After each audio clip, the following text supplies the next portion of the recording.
రోజు స్నానం ఆచరించాలి. ఖచ్చితంగా కార్తీక స్నానం అని ఆచరించాలి. అది స్నానం ఆచరించడం అంటే సంకల్ప సహిత స్నానం. హ్మ్.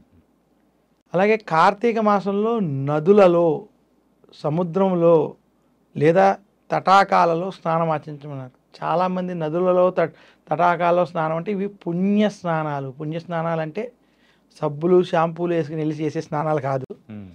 ఇంటిలోనే శుభ్రంగా స్నానం చేసి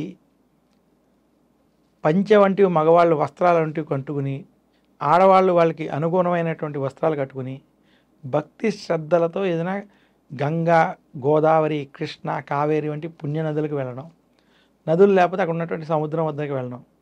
అక్కడికి వెళ్ళిన తర్వాత ఆ యొక్క నదికి నమస్కరించి, పసుపు కుంకుమ సమర్పించి, సంకల్పం చెప్పుకుని, ఆ నది కింద ఉన్నటువంటి మట్టితో కానీ, హ్మ్. పసుపుతో కానీ, లేదా మీరు పట్టుకెళ్ళినటువంటి గంధంతో కానీ స్నానం చేయాలి తప్ప హ్మ్. సబ్బులు, షాంపూలతో చేయకూడదు. నదిని మనం చాలా పవిత్రంగా, శుభ్రంగానే చూడాలి. స్నానం చేయడం కూడా 3 ములకలు వేసి రావాలి. అక్కడ ఎలాంటి వెకిలి వేషాలు, ఎలాంటి హాస్యంతో కూడుకున్నటువంటి పనులు చేయకూడదు. అలాగే మలమూత్ర విసర్జన వంటివి నదుల్లో చేయకూడదు. ఈ రకంగా భక్తి శ్రద్ధలతో ఎవరైతే సంకల్ప సహితంగా స్నానాన్ని ఆచరిస్తారో వారికి కార్తీక స్నాన పుణ్యఫలం లభిస్తుందని శాస్త్రం చెప్పింది. ఇదే కాకుండా కార్తీక మాసంలో దీపారాధన చేయాలి. దీపాలు హ్మ్. ఆవు నేతితో కానీ, నువ్వుల నూనెతో కానీ దీపాలను వెలిగించమని శాస్త్రం. ముఖ్యంగా నువ్వుల నూనెతో దీపాలు కార్తీక మాసంలో చాలా మంచిది. ఆరోగ్యపరంగా మంచిది. అది చాలా శాస్త్రపరంగా కూడా మంచిది. హ్మ్. ఇలా నువ్వుల నూనెతో దీపాలు వెలిగించాలి. దీపాలు కూడా ఎక్కడ వెలిగించాలి అంటే స్వగృహమునందు, అంటే ఎక్కడైతే తటాకాలు ఉన్నాయో, నదులు ఉన్నాయో అక్కడ, హ్మ్.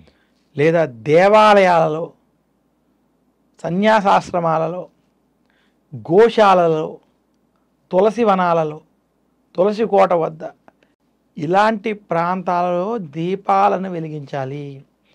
ఆకాశ దీపాలు పెట్టాలి. ఇవన్నీ కూడా కార్తీక పురాణంలో చెప్పబడ్డాయి. కార్తీక పురాణం మనకు అందించింది. పూర్వం నైమిషారణ్యంలో శౌనకాది మహామునులు కూర్చుని అనేక పురాణాలు చర్చించుకుంటూ ఉండగా కార్తీక మాస ప్రాముఖ్యత ఏంటి, కార్తీక పురాణం ఏంటని అడిగితే వారు మనకి అందించినటువంటి పురాణం కార్తీక పురాణం. అందులోనూ అసలు ఈ కార్తీక పురాణాన్ని మొట్టమొదటిగా చెప్పింది పూర్వం జనక మహారాజు ఉండేవారు. హ్మ్. ఆ జనకుడు వద్దకి, అంటే సీతమ్మ వారి యొక్క తండ్రి అయినటువంటి జనక, చాలామంది జనక మహారాజుని గురించి చాలా తెలీదు. మన పురాణాలలో రామచంద్రమూర్తి ఎంత గొప్పో జనక